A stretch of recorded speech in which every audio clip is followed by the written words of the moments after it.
Hello，大家好啊！咁啱啱第一條片咧就同大家分享咗我啱啱兩個賽事 V162同埋 AFI 30K 嘅一啲點滴啦，同埋中間我用嘅咩裝備啦，中間點樣即係做啲 recovery 啊，平時我可能係有啲咩嘅supplement可以幫助到我去恢復啊咁。而呢一條片咧，咁就會講下嚟緊我個人同埋咧士多有啲咩新嘅動向嘅。OK， 咁首先我個人嚟講咧，就或者都可以先同大家分享下嘅。咁就琴日都又出咗個 post 啦，咁就喺士多嗰邊，咁就個人都有 share 嘅。咁就係嚟緊5月4號，咁就有一個Talus 嘅一個越野跑班，咁就係一個報名費，就有一對鞋，有個 Face 嘅手袖，再加埋咧有得個活動期間有得試用 Endurance 嘅產品。咁而當中咧，其實咧就個跑班咧個訓練班咧就1日嘅。咁而1日咧，其實就係一個你問我咧，我覺得都大半日㗎啦，由9點去上到5點，係啦。咁其實咧呢個點解即係對於有啲人嚟講咧，可能會覺得比較即係長時間啦，可能我知道。咁但係其實咧我就嗰個當日個流程咧，都而家可以講少分享少少，因為我知可能大家未必有留意到嗰個 post 裏邊，或者網站上邊嘅一啲內容，咁可能反而聽咧就會先至會知道，係啦。咁就當日流程咧就9點鐘集合啦，咁就喺黃泥涌網球中心，因為係一個最快捷上到山徑嘅一個集合地點嚟嘅。咁同一時間我都可以擺嘢，咁所以係一個好唔錯嘅即係地點，唔需要再花時間一齊跑上去山上邊，係啦。咁而上半部分咧就訓練到12點啦，跟住然後咧就會帶大家落翻去最近嘅跑馬地，係啦，咁大家就可以跑馬地嘅餐廳就即係進行午膳啦，自己進行午膳啦。咁就之後就會係咧去到大概2點鐘左右嘅時間咧，咁就會喺翻跑馬地馬場裏邊所嘢集合做一啲講解。咁而講下半部分咧，我哋午膳之後下半部分咧，我就會係比較實用啲嘅，即係上半部分就係講技巧，下半部分咧係講一啲模擬翻一個賽事之前有啲咩嘅準備啦，即係可能裝備啊，或者係你要做啲乜嘢啊？如果你係參加一個比賽，咁然後咧做完一啲模擬賽事前嘅一啲講解之後咧，咁就會就帶大家咧一齊去上山，係啦，咁就去模擬翻即係去實踐翻咧即係上晝同大家分享過嘅一啲技巧，係啦，咁就而嗰個部分咧都會係會帶大家去好似走一個賽事咁樣，係啦。當中除咗係準備啦，嗰個可能係個思維上同埋個心態上咧，應該點樣去調整咧？呢個我覺得都值得同大家喺當中去分享下，係啦。因為其實坦白講，你參加一個比賽，喺我嘅角度，除咗係你事前要將你嘅技巧同埋make sure你嘅技巧同埋你嘅體能，你個人嘅能力係能夠應付之外咧，當中其實好多人咧係miss 咗嗰個心態，係 miss 咗個心態。有陣時好多時候咧，就因為缺乏咗一個正確嘅心態咧，可能就算係有能力 ，OK 係啦，咁都未必咧可能可以做到一個好理想嘅時間嘅，或者係或者可能未必可以完成到嘅，係啦。咁呢個我都希望同大家係分享多少少。好，咁當中咧，咁我呢個活動啦，咁就我呢個活動咧，咁就排同埋手袖嘅話，就會係想係之前咧，即係活動之前咧，去派發俾大家嘅。咁又留翻有啲時間俾大家可以喺日常嗰度咧去著慣呢對鞋啦，或者係着上山啦，就唔好第一次就5月4號着上山咁樣嘅。咁所以咧就會安排咧大概4月中至4月尾啦，係啦，即係總之係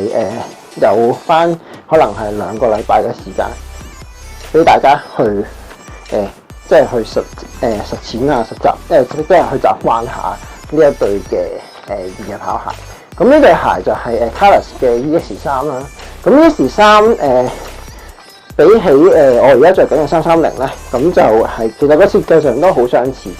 嘅，都係 V 底，都係索繩，係啦。咁唯獨是係嗰個cushioning咧係有少少分別嘅啫，係啦。咁但係咧，我試過都係好舒服嘅，係啦。個腳感咧其實唔係爭好遠嘅。咁如果你話都想有興趣330嘅，咁咧呢個跑班咧，其實同一時間當你報名嘅時間咧，都有一個嘅限時優惠。咁咧，當你報名呢個跑班除咗本身送嗰對 EX3，咁咧另外咧就有你可以加購 EX330，同埋一啲 endurance 嘅產品。咁呢個 endurance 產品咧，亦都係限時用一個優惠價去買嘅，係啦，咁非常之吸引嘅都係。好，咁呢個就係個 Carlos 嘅越野跑班，咁就5月4號，咁就其實咧都真係如火如荼嘅。咁出咗個 post 之後咧，都好多人有查詢，同埋咧我見有好多人去 like 個 post 啦。咁我知道有啲人可能係有興趣，但係就有啲疑問，係啦，又或者係仲度緊時間得唔得？咁其實我本身揀5月4號咧有幾個原因嘅。第一就係因為5月5號佛誕，咁就大家你算4號你上完堂比較攰，你5號都有得休息，係啦，呢個係好重要嘅一個原因啦。咁就第二啦，就係因為咧我本身咧4月咧有啲計劃，係啦，咁就順帶一間都會同大家分享多少少嘅。咁有個4月我就會去日本比賽啦。咁比完賽之後咧，咁就諗住5月頭翻到嚟香港，咁就同大家可以分享多少少喺個跑班裏邊咧，可以分享多少少嘅經驗嘅時間。好啦，咁一落到去就係我嚟緊4月做啲咩咧？咁我4月咧就會去呢個4月中，咁就會去富士山去參加2個嘅賽事。咁就而其中一個咧，其實我之前都曾經完成過嘅，係啦。咁就先講第一個啦。第一個咧就係一個120公里叫做富士五湖嘅一個 Ultra Marathon， 一個超馬賽事，即係全路跑嚟嘅。咁但係就120公里。咁我19年嘅時間咧，就曾經完成過一次。咁今年咧，我就係帶學生一齊去挑戰。咁就目標當然係希望大家順利完成啦。咁就我成班學生咧，咁就唔同學生有唔同嘅目標距離嘅，係啦。咁而我同另外當中2位嘅學生咧，就係會挑戰120公里啦。咁又係最長嗰個距離。咁就120咧，就係會跑經晒5個嘅富士山旁邊嘅湖。咁就係順住次序咧，就係山中湖、河口湖，跟住就係精進湖、西湖呢2個，唔記得咗邊個先啦。跟住然後最尾就係本西湖嘅 ，OK 係啦。咁就最尾佢喺一個半山嘅運動場叫做富士北離宮運動場，係啦。咁就我睇翻咧，如果冇睇錯啊，咁今年富士五湖喺嗰度起步同終點啦。咁而另外啦，第2個賽事咧講埋就係我會完咗呢個富士五湖之後，咁就5日後咧就會去參加呢個 Mountain Fuji 100。100巴，另外一個嘅100 mile 嘅賽事嚟嘅。咁就個終點都係呢度富士北梨公園，即係同一個公園同一個位置。咁就而啱啱其實 V162咧，其實坦白講咧，我係即係一個訓練同埋一個試驗嘅一個心態嚟嘅。咁就我想自己體驗咧，喺100 mile 嘅越野路況係會點樣啦。咁最緊要其實我覺得係嗰個真係嗰個心態啦。頭先講話，因為如果你2晚冇瞓，其實我覺得成件事係最難捱係眼瞓咯，即係個精神狀態係最難捱嘅。咁我自己知道我自己嗰個最容易眼瞓嘅時間就係臨天光啦。咁係啦，臨天光。咁我其實咧本身近年啦，咁我通常咧，如果係要 overnight 嘅賽事或者夜晚或者晨咁早出發嘅賽事咧，我賽前我都會拍翻粒 Race On 嘅咖啡因軟嘢，因為對我嚟講就真係好有效嘅。咁我通常我啲全馬前啦，或者我啱啱 AFI 30前起步前，咁同埋 V162我 overnight 都食咗2粒，即係分開2個時間食。咁但係好多時候都係凌晨嘅時間食咯。當我好眼瞓喺山路中下跑唔到嘅時間咧，要提神嘅時間就要食。咁而Mountain Fuji 100咧就喺晏晝5點起步嘅。咁但係我覺得其實有啲模仿翻呢個 V162啦。咁 V162其實就凌晨12點啦。咁其實如果你問我，即係佢早咗7個鐘嘅，咁可能變相係第2晚衝線咯，即係可能第二日嘅晚上衝線咯。個目標係咁我富士5湖我就係希望同啲學生一齊順利完成嘅，咁就冇乜目標時間嘅。咁而 Mountain Fuji 100咧，我就希望係可以做到30個小時內啦，係啦，30個小時內，呢個就我個目標啦，係啦。咁就亦都我自己雖然我未玩過 Mountain Fuji 100啦，即係以前嘅 UTMF。咁我聽過一啲即係跑友啊，一啲前輩講啦，咁就話日本嘅山路咧就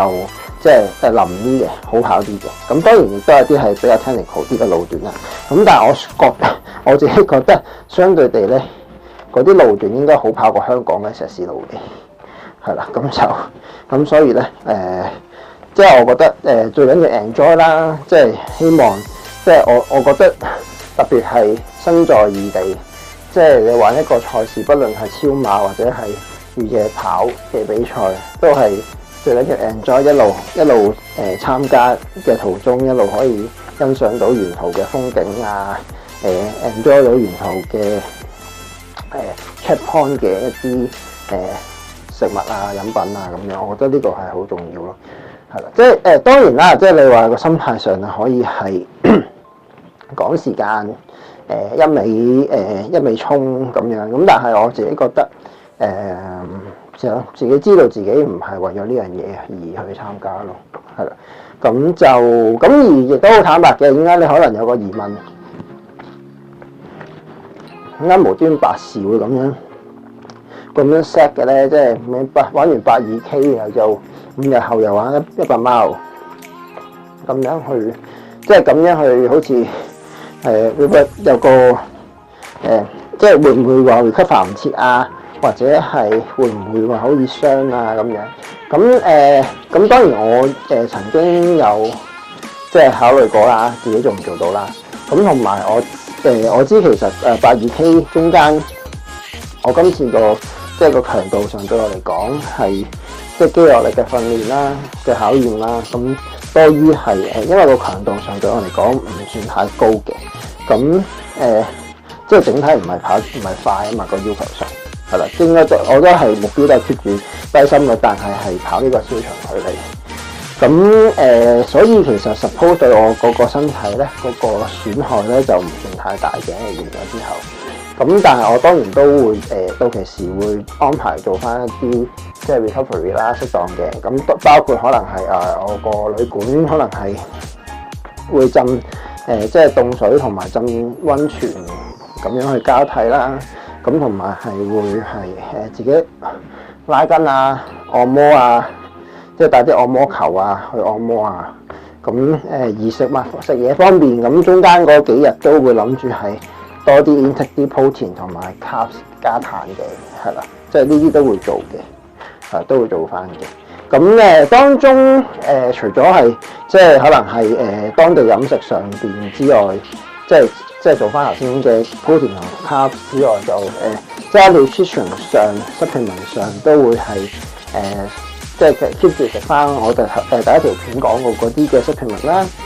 咁另外就係加碳粉啦。咁我嚟緊都會喺呢兩場富士賽事嗰度去試下 Endurance 嗰隻嘅加碳粉嘅。咁都期待嘅，係啦。咁另外就都會係食一啲紅菜頭相關嘅，即係加 nitrate 加 nitrate 嘅補充 nitrate 嘅一啲運動產品啦。咁加 nitrate 嘅運動產品其實就主要咧就係可以咧補充，即係增加翻血液裏邊嘅血含氧量嘅。咁呢樣嘢其實我之前有 keep 住飲呢個紅菜頭汁，咁就即係我之前所講嘅係可能係跑一啲全馬啦。咁而我自己覺得出到嚟嘅效果 performance 都係即係都相對地係有幫助嘅，即係當其時跑緊嘅時間，相對地可能都冇咁吃力啊，個感覺係啦，都同埋完成咗之後，覺得個恢復上都唔即係可以比較短時間都恢復到，係啦，同埋血含氧量個好處就係即係你可能喺個呼吸上邊變相嗰個我自己覺得個心率冇咁容易飆高啦。即係當你嗰個輸出即係你比賽嘅時間，你輸出一定係好高噶啦，因為你要全力以赴，係啦。咁你個功率輸出得越高，其實你 suppose 你嗰個心肺嗰個要求亦都越大。咁我覺得嗰個血含氧即係增加血含氧呢樣嘢咧，對我嚟講係即係有效嘅，係見到個成效嘅。咁樣啦，咁係啦，咁而呢個就係我個人嘅目標啦。咁希望就係翻到嚟之後咧，可以喺5月頭嗰個跑班同大家去分享下啦。係啦，分享下富士山即係呢兩個賽事嘅經歷啦，係啦。咁而士多咧，咁就嚟緊有啲咩新搞作咧？咁就如果有留意到我哋琴晚即係轉咗嗰個 cover photos，咁就嚟緊就有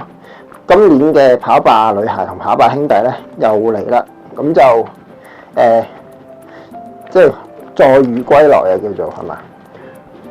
咁咧舊年咧我就分開2個月去搞嘅，係啦，先搞女孩，之後就搞兄弟。咁咧今年咧我就諗住係同一個月份去進行。跟住同一個月份頒獎，係啦，咁就件事咧就會更加盛大，係啦，咁就咁當然啦，嗰個主題上其實喺個cover photo 上都叫做透露咗少少，同埋都幾我自己覺得都幾呼之欲出㗎啦。咁就女孩咧今年咧就會係舊年就用櫻花啦，今年咧就係會用另一種花，咁但係都係。女士都好中意嘅繡球花嚟做設計，咁就係主要咧就粉紫為咗一個即係主色。咁另外啦，男士其實男士方面啦，兄弟咧其實我都飲咗一段時間嘅，咁但係咧我又想襯托翻女孩，咁都係用植物。咁而植物方面咧，其實就我覺得竹係一個幾唔錯嘅一個寓意嚟嘅，係啦。咁一嚟我覺得竹咧就係夠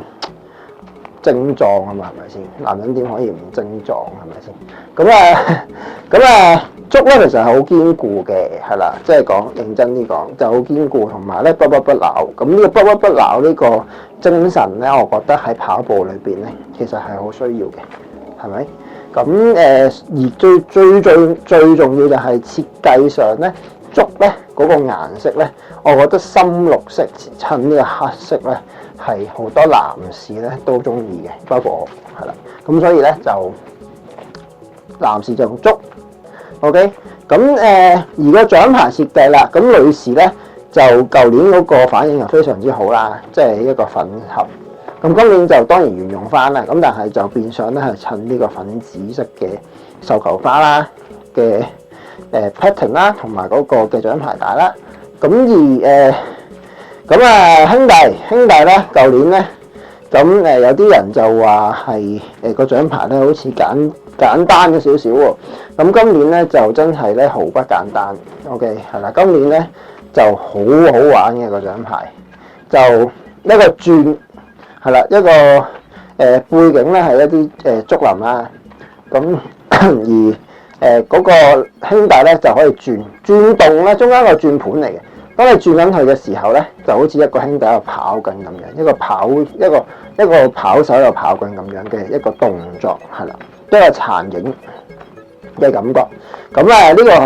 我自己好中意，同埋我覺得好特別嘅，係啦。咁就即係都想即係今年帶俾大家一個更加難忘嘅，更加你哋會更加中意嘅一個跑吧系列，係啦。咁就都係嗰句啦，每年都希望做得更好啦。咁但係如果做到最好嘅話，下年就唔使做啦，都係咪？咁就今年咧，坦白講，我覺得活動即係貴精不貴多嘅，我就唔會即係一窩蜂抌好多太多嘢出嚟。咁所以其實就嚟緊如果我自己啦，我個人啦，就嚟緊會 focus 多啲喺教班嗰度啦。咁活動層面上邊咧，就即係希望每年就 keep 翻幾個嘅 core 嘅賽事啦，跑吧系列啦，同埋巔峰啦，呢兩個就必搞嘅，係啦。咁就其餘有啲咩諗法嘅話，就可能先至加多一兩個咁樣咯。咁今年咧，其實就除咗跑吧啦，咁跟然後咧喺跑吧期間、報名期間啦，咁或者係跑緊嘅期間啦，咁就跑吧咧，其實就今年 plan 就係5月跑嘅，咁就報名應該會差唔多 launch 㗎啦。咁就喺5月期間咧，我哋就 target 咧會 launch 第2個嘅活動嘅。咁呢個活動咧，其實我哋之前咧都有喺我哋嘅限時嗰度咧，曾經有出過一個限時嘅，咁就係副掌櫃出嘅。咁就當其時咧，可能冇講太多內容啦，咁而家可以分享一下。咁我哋今年咧就會係聯同一位患紅斑狼瘡症嘅一個患者，咁佢係一個策劃師嚟嘅，同一時間一個本地策劃師嚟嘅，咁佢就叫好君，係啦，好君，咁就係我哋會聯同佢一齊去推出一個咧都係一個線上跑，咁咧就我哋嗰個即係個 message 啦，就想帶翻出，其實好重要，最重要咧就係俾更加多人咧透過呢個活動去認識紅斑狼瘡症呢一個嘅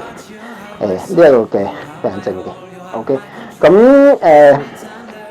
因為可能大家聽到呢度，可能都第一次聽，或者未必知，或者可能對呢個症狀有誤解都唔定啦。咁我就希望係透過呢個活動啦，去令更多人認識啦，呢個究竟係一個咩嘅症啦。咁而因為如果大家係認識咗越跑士多好耐，或者係認識副掌櫃，其實都知道因為其實副掌櫃個男朋友啦，即係已經離開咗呢個世界。咁佢生前都係患有紅斑狼瘡症嘅。咁咁所以其實點解可能你會聽到呢度，點解會咁突然？點解我哋會同紅斑狼瘡症即係點解要搞一個活動去突然間帶出呢個症咧？因為其實我覺得呢個世界或者呢個香港其實有好多嘢俾人忽視嘅，好多嘢俾人忽視嘅。咁而我覺得一個活動能夠可以帶到message 俾一啲參加者。咁當然啦，係之前曾經有搞過一啲 virtual race，我覺得亦都帶到一啲 message。咁所以今次先至會有咁嘅決定，係嚟緊喺跑罷之後會去再辦呢個咁嘅活動。咁呢個活動其實我哋當中咧，除咗揾浩君合作啦，咁亦都有機會咧，會可能係會向一啲紅斑狼瘡相關嘅一啲慈善組織去作出捐款嘅。咁當中嘅一啲內容啦，咁有待我哋即係 launch 呢個活動嘅時間啦，去同大家分享更加多，係啦。咁而當中咧，其實就揾同浩君合作啦，咁就係當然係呢個活動嘅大部分呢個活動嘅插圖裏邊嘅一啲選手包裏邊嘅一啲禮品嘅設計咧，都係由浩君去設計嘅，係啦，浩君去設計嘅。咁所以希望大家到期時即係支持呢個活動啦。咁亦都即係間接咧係支持紅斑狼瘡症嘅一啲病患者咁樣嘅，係啦。咁我覺得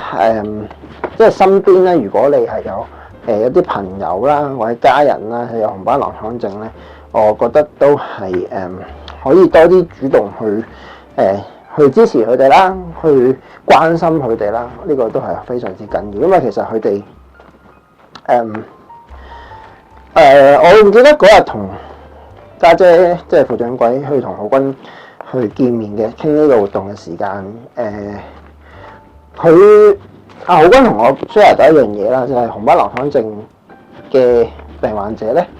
佢身體裏邊好多地方會發炎，